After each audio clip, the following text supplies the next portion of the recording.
parents think I'm sleeping. My parents think I'm sleeping, but I'm positively not. For beneath my pile of covers, I am doing quite a lot. I am reading poems and stories. I have got my flashlight lit. I am playing with the pieces of my model rocket kit. I was quiet as my shadow till the moment they were gone. Then I dove beneath the covers and I snapped my flashlight on.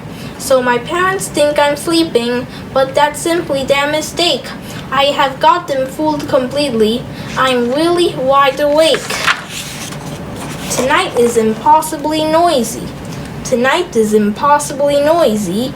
It's filled with a horrible sound, as if dozens of ogres and tigers are stuck on a merry-go-round.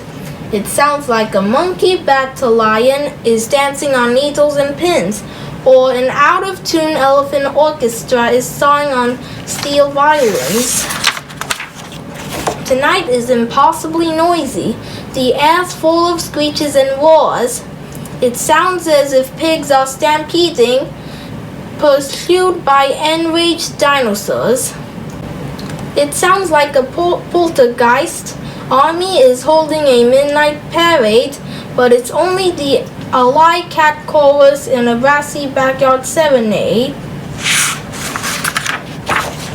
The clouds I watched this afternoon were flocks of silent sleep, but now they've turned to smoky wolves that watch me while I sleep. All night they prowl before the moon till morning when I rise. Then once again, white fleecy sheep will float across the skies. Night is here. Night is here, and night is here, and night is all around. I feel its presence everywhere, and yet it makes no sound. And so it's time to close my eyes and dream the night away, until the sun lights up the skies and welcomes back the day. A spooky sort of shadow. There's a spooky sort of shadow dancing weirdly on the wall. It's a creature that I've never seen before. It's creepy and it's eerie, and so positively tall that it stretches from the ceiling to the floor. Its mouth is full of needles, and it has a giant eye, and it's moving in a hungry sort of way. It surely could destroy me if it only kept to try, so I hope it's had enough to eat today. That shadow makes me nervous. I don't dare to close my eyes. I'm afraid I may be eaten. Head and all, if I fall asleep tonight, I'll be taken by surprise by that shadow dancing on my bedroom wall. What happens to colors? What happens to the colors when night replaces day? What turns the wrens to ravens, the trees to shades of gray? Who paints away the garden when the sky is a sea of ink? Who robs the sleeping flowers of their purple and their pink? What makes the midnight clover quiver back upon the lawn? What happens to the colors? What brings them back at dawn? I have been in bed for hours. But I'm sure I'm wide awake, for my head is filled with visions of a forest by a lake. I hear frogs and crickets calling. I'm aware of fireflies. I can see the moon reflected in an owl's unblinking eyes. I tiptoe very softly past a hive of drowsy bees. High above, a cloud meanders. Tiny stars shine through the trees. I sit beside the water as a silent swan glides by. I climb a breezy hilltop where I almost touch the sky. I watch the fishes splashing in a clear and crystal stream. It's a very lovely forest, far too real to be a dream. Chocolate cake. I am lying in the darkness with a smile upon my face as I'm thinking of my stomach, which has got an empty space, and that corner of the kitchen with the piece of chocolate cake I have got to get my hands on for my empty stomach's sake.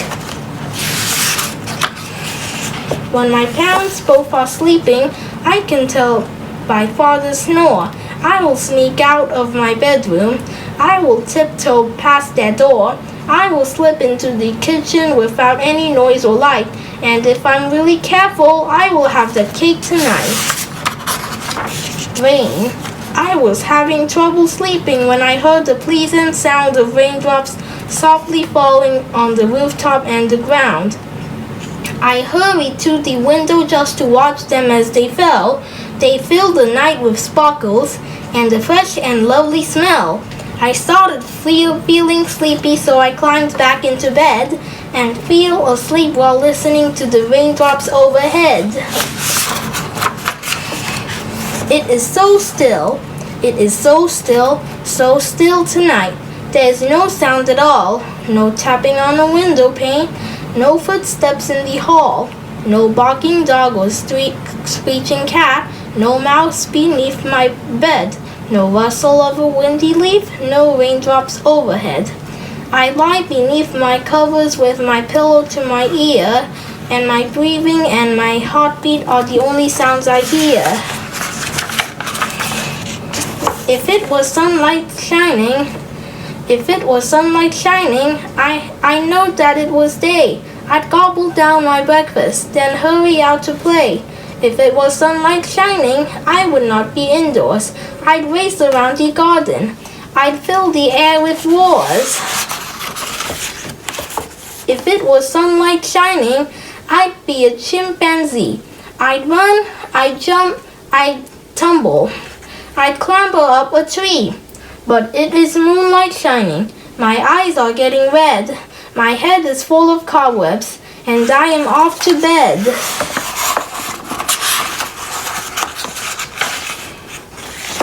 When I'm very nearly sleeping in the middle of the night, and I hear the furtive creeping of a thing that likes to bite, you may be completely certain that I haven't any fear.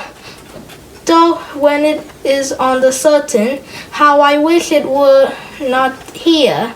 When I sense the creature perching on my pillow underneath, and suspect that it is searching for a spot to sink its teeth, when I'm sure I feel it flitting but an inch above my head, I am glad the lamp is sitting on the table by my bed. A million candles fill the night. They glister in the dark, and though by day they hide their glow, now each displays its spark. Amidst them all, there's one light that has a special shine, and that's the one whose name is I know. I think that it knows mine. I'm awake! I'm awake! I'm awake! I'm awake! I cannot shut my eyes. I'm unable to sleep, though I've made my many tries. I'm sure I've explored every inch of my bed. My body's exhausted, and so is my head. I wiggle, I fidget, I tumble, I twist. I pound my poor pillow with fist after fist. I stopped counting sheep when I reached 93. I'm awake! I'm awake! I cannot fall asleep.